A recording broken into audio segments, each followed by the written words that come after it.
क्या इस देश में जिंदा रहकर हक मांगना एक गुनाह बन चुका है? क्या देश की सरकार और देश की जनता किसी का मरने का इंतजार कर रही है?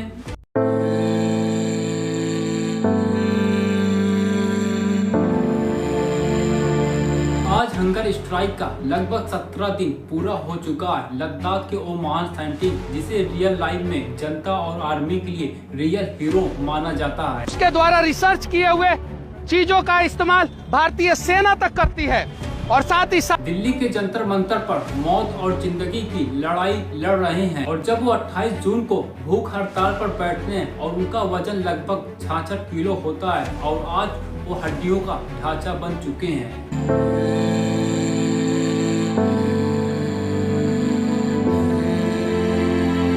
उनका वजन 66 किलो से गिरकर 58 किलो के हो जाते हैं और ब्लड प्रेशर क्रैश हो जाता है। पहले उठने के लिए खुद ही उठ जाते थे और चलने के लिए खुद ही चलने लगते थे, पर अब उठने के लिए 4 लोगों का सहारा लेना पड़ता है और चलने के लिए कई सारे लोगों का सहारा लेना पड़ता है। शर्म की बात यह है कि सरकार के कानों में जू तक नहीं रेंग पा रहा है, पर सबसे बड़ी शर्म इस देश की जनता पर है, हाँ आप पर और हम पर, क्योंकि देश के एक रियल हीरो को मौत के मुंह में धीरे धीरे जाते हुए हम सब देख रहे हैं।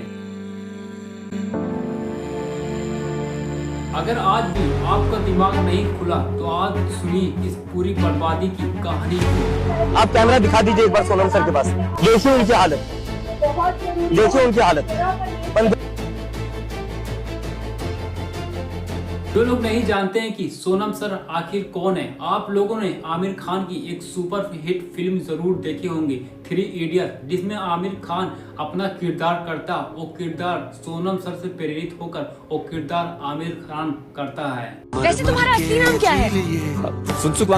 1966 में लद्दाख के एक छोटे से गांव में सोनम वांगचुक का जन्म होता है। सोनम सर ने पढ़ाई, नौकरी और जॉब के लिए नहीं की थी, बल्कि सोनम सर ने समाज की समस्या का समाधान निकालने के लिए पढ़ाई की थी। लद्दाख में गर्मियों में पानी की भारी किल्लत होती है। सोनम जी ने सर्दियों में बेकार बहने वाले पानी को पाइप के जरिए फायर की तरह हवा में उड़ाया। वो पानी कड़ी ठंड में जमा कर बर्फ और पहाड़ बन गया, जिसे आइस स्तूपा कहा जाता है। और यही बर्फ का पहाड़ गर्मियों में पिघलकर किसानों के खेत में पानी देता और उनकी पानी की समस्या का समाधान निकाल देते हैं। इसीलिए सोनम सर को बड़े बड़े अवार्ड से सम्मानित किया जाता है। सोनम सर को रोलेक्स अवार्ड 2016 में मिला था। इसके अलावा उन्हें रोयमन अवार्ड 2018 में मिला था और कई सारे अवार्ड 2022 में सम्मानित किए गए। 2 मिनट के लिए अपने दिमाग से जरा सोचें, अगर यही साइंटिस्ट किसी दूसरे मुल्क में होते तो उस देश की सरकार इस साइंटिस्ट को सम्मान और सम्मानित के साथ इन्हें और पुरस्कार देती और इन्हें प्रेरित और इन्हें इंस्पायर करती कि हमारे देश के लिए और कुछ ज्यादा ये करें।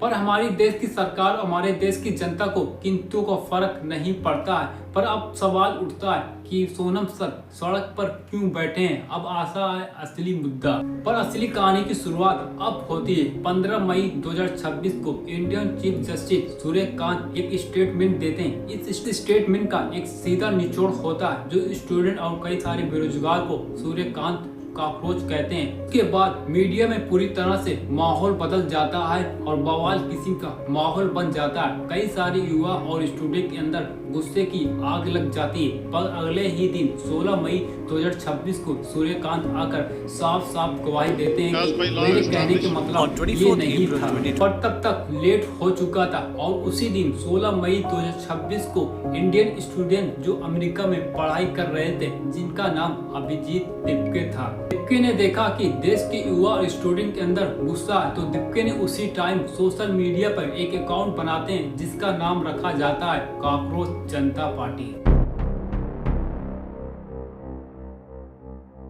ये कोई राजनीतिक पार्टी नहीं है, ये सिर्फ स्टूडेंट और देश के युवा के लिए आक्रोश और उनके सपोर्ट की पार्टी है। और देखते ही देखते देश की बड़ी बड़ी पार्टियों BJP, Congress, SP, BSP, TMC जैसी पार्टियों को फैन फॉलोइंग में पीछे छोड़ देती है। और सीजीपी फाउंडर अभिजीत दिपके एक वीडियो के जरिए से देश के युवा और देश के स्टूडेंट और देश के पेरेंट लोगों को इन्फॉर्म करते हैं कि 3 सब जंतर मंतर पर आएंगे और देश के एजुकेशन मिनिस्टर धर्मेंद्र प्रधान का इस्तीफा मांगेंगे और शांति आंदोलन के साथ डिसाइड किया है मैं 6 जून सैटरडे सुबह दिल्ली आऊंगा।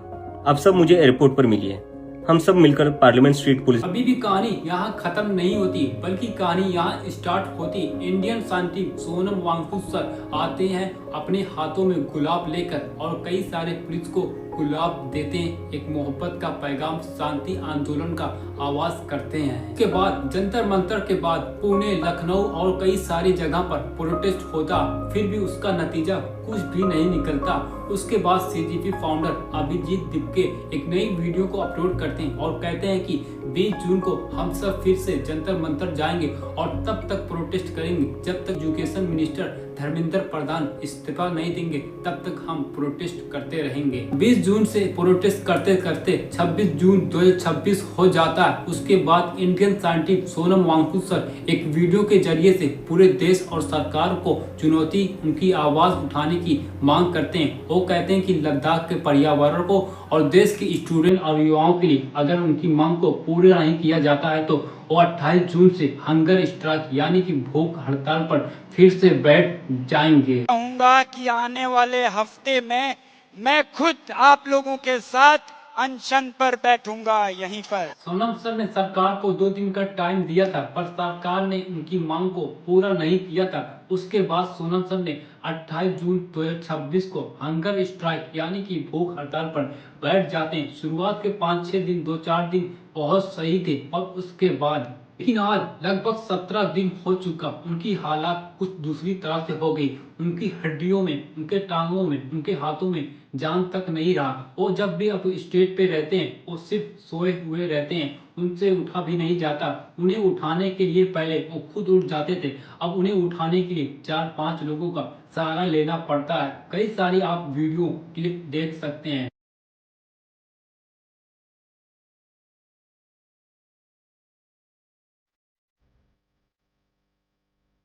पर सोनम सर का कहना, अगर सरकार मेरे एक ही मुद्दे को सुन लेगी तब मैं भी हंगर स्ट्राइक को खत्म कर दूंगा। हंगर स्ट्राइक यानी कि भूख हड़ताल से हट जाऊंगा। कितनी अफसोस की बात है, हम सिर्फ लोगों ने सोशल मीडिया पर उनका सपोर्ट दिया था, जमीनी हकीकत कुछ और ही बयां कर रही है। उनके सपोर्ट में न जनता ही साथ है न सरकार ही साथ है। जब दोनों ही साथ नहीं तो हंगर स्ट्राइक किस बात की। आप लोगों की इस बारे में क्या राय, कमेंट सेक्शन में अपनी राय जरूर बताएं। जरा आप अपने दिमाग से सोचें, जो बंदा आप लोगों के लिए लड़ रहा है, जो बंदा आप लोगों के लिए आज 17 से 18 दिन से भूख हड़ताल बैठा, वो आप लोगों के लिए कर रहा है, तो आपका हक बनता है उनकी जमीनी हकीकत पर उनका सपोर्ट करें। भूख हड़ताल करते करते अब इस दुनिया में ना है, तब आप देखिएगा जंतर मंतर पर लाखों करोड़ों की भीड़ हो जाएगी। लोग मोमबत्ती लेकर सोनम सर के इंसाफ के लिए वो चलते रहेंगे, सरकार से मांगते रहेंगे। आज आपके लिए टाइम है, जैसे कि आपके बिहार में पर आप देखें जैसे बिहार में भारत तिवारी का इनकाउंटर होता, पहले भारत तिवारी कुछ लोगों का हेल्प करते हैं, कुछ लोगों की मदद करते हैं, कुछ लोगों की आवाज उठाते हैं, कुछ लोगों की सरकार से मांग करते हैं, तब उनके साथ कोई भी नहीं रहता है। जैसे ही उनका इनकाउंटर होता उसके बाद लाखों हजारों की भीड़ उनके घर में उनके सपोर्ट के लिए होती है। उसी तरह सेम यही होगा अगर कुछ होता है पर कुछ ना हो। आप लोगों की इस बारे में क्या राय है, कमेंट सेक्शन में जरूर बताएं। मिलते किसी और वीडियो के अंदर, तब तक जय हिंद।